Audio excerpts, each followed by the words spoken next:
Hi guys, Luton here, and today I'm looking at the new DLC game mode for Alien Isolation. This is called Safe Haven or Salvage mode. Now there have been two other DLCs so far, Crew Expendable and Last Survivor, both featuring the original cast from the Alien movie. But this is a different game mode, and as you can see, it features our favourite character.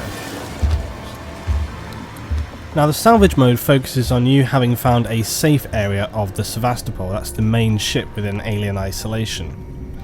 You are basically in this safe place, but your supplies are running low. You have to go out and find new supplies or unlock them by completing these tasks.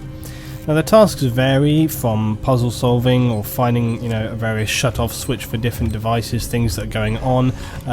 You may have to find an object, you might have to save someone. It varies between, but also your threats vary. You may have to be facing the droids, you may be facing the alien, or other things as well. So you have this kind of great combination of things going on. In the previous game modes with the DLCs, they tended to be just the alien. Of course, with the survivor mode that was there with the original, the survivor mode is basically you against the alien and how quickly can you complete those tasks. It's really a speed run. The salvage mode is a little bit different. With the salvage mode, it's almost kind of, it's not story, it's not a narrative base, but it has that feel to it. Because it's much more about you as a player kind of surviving, moving around, and it felt much more like an element of the single player mode rather than actually kind of like a little tacked on DLC edition. That was quite interesting because with the other sort of modes that they've gone through, especially with the survivor mode, it was very much this kind of pointing, get all your points accrue, your score, how fast can you do it. But with the salvage mode, it's changed it around a little bit. It definitely feels more like the single player. But you also have this thing of, the repetition of like completing the task and then can you do it a little bit better, can you do it a little bit better. You encounter different situations, and anybody that's played the game will know that the alien reacts in different ways at different times, and so do the other people. That's one thing that's really great about this game is, the AI, the way in which it behaves and the way in which it handles things. So that's really good for keeping it fresh, and I got to play a fair amount of this.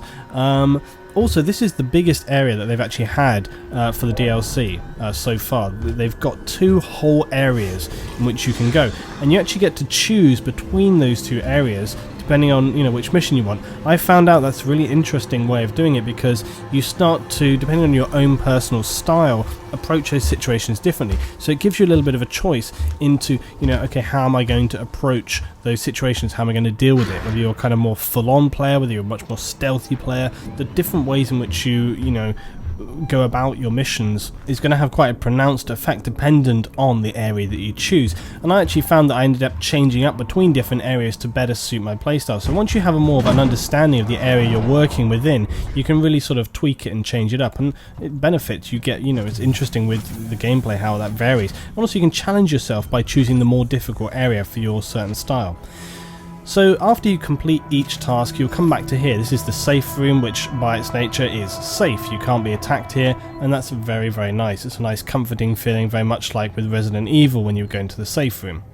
But as you can see, my final score up on the top left there, it shows me there, and basically you have to choose whether you want to use the save point.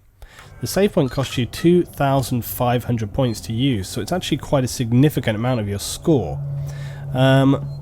With that in mind, you have to kind of weigh up the possibility that you're going to die. You only have one life, as with the single player and the survivor mode, but also, unlike the single player, you can craft items within this, but unlike the single player, you can't craft the healing, injection. And that's a really big thing, because the alien will often smack you down throughout. Okay, you know the situations you'll be in, the alien comes around and it smacks you down on the floor. Well, that damages your health, and so if you're not careful, you'll find yourself later down the line. If that alien smacks you down later on, you're going to find yourself in a really difficult situation. You might not be able to complete it all the way through. So actually really surviving, staying away from the alien, not allowing it to kind of get into contact with you, has a really pronounced effect on your overall thing. I've found that when I was getting to the later stages, the 7 and the 8, bam, sit down, buddy. And the bolt gun. And you do get access to the weapons, okay? You get things like the shotgun coming in, you still have the flamethrower, you have the baton, the stun baton. So you get to unlock and craft various items. You still have like the flashbangs, the noisemakers, and all these kind of different things. But sometimes you're going to find yourself in a situation where you can't avoid having contact with the alien. You're going to get hurt. You've got to just glass it in the face. I cannot believe that I survived that situation when I was actually there. I was like, oh my god, I could... But yeah, so you can see right there that when it smacks you down, that really hurts your health. And you can only take 2 or 3 of those hits. Sometimes your best option is to just get the hell out of there. Just get back to the safe room. I think I was quite lucky to get out of there alive. But other times, you might find yourself not so lucky. And the other thing about the alien is it adapts always. If you use a certain style of attack and play all the time, and here's a good example. Here we are at, we're on stage 7 of the salvage mode. Now obviously I have gone through multiple stages and I've been using the flamethrower, I've been using the Molotovs, and the alien gradually will become more repellent to these things. And so here we go, I go to the flame, and he is just having none of that.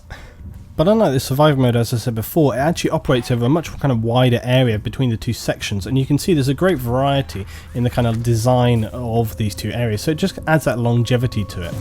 So that's Alien Isolation Safe Haven or Salvage mode. It's out now obviously on Steam and your other platforms. The DLC is priced about £5, the other 2 are about £2.70. I want to say that overall actually the pricing for the DLCs for Alien Isolation I think it's really reasonable. I'm often a little bit off put on Steam by the pricing of some of the DLCs. I think like, man, that's not a lot for the money. I was saying this for Space Hulk the other day that, you know, it's not a lot for the money. But with Alien Isolation I actually feel you get a lot of your money's worth, I really do. So it's worth a little check out. I completed my Alien playthrough recently, guys, on the Looting Gaming channel, so I'd recommend you go check that out as well. Link is below. Be sure to drop your thoughts and comments about the Alien Isolation Salvage Mode DLC below, your thoughts about the game in general. This is Looting, guys, and I'll see you next time.